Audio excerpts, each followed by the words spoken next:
তো যেমন বলা তেমন কাজ বন্ধুরা, বলেছিলাম না যে বৃষ্টি পড়ছে বাইরে, চলো যে ঠান্ডা আছে খিচুড়ি বানিয়ে নিয়ে আসা। তো একদম সিম্পল খিচুড়ি বানিয়েছি আলু দিয়ে, কোনো সবজি ছিল না যেহেতু।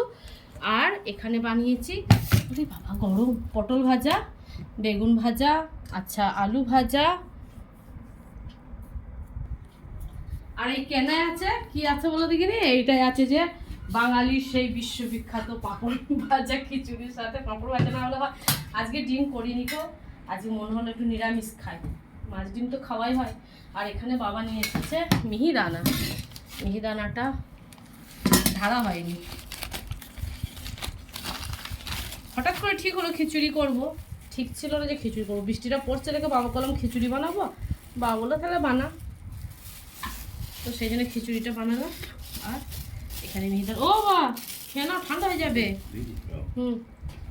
খেয়ে দেখো দেখিনি নুন টুনগুলো সব ঠিক আছে কিনা। তো চলো, তোমাদের আজকে বৃষ্টির দিনে রাতেবেলা কার কি মেনু হলো অবশ্যই কমেন্টে জানিও। আর আমাদের বাবা এখন খাচ্ছে, তারপরে সোনাই মানে সোনাই আর দাদু খেয়ে নেবে একসাথে, তারপরে তোমাদের দাদা ভাই আর আমি খাবো। তো চলো শুভরাত্রি, ভালো আছে বাবা।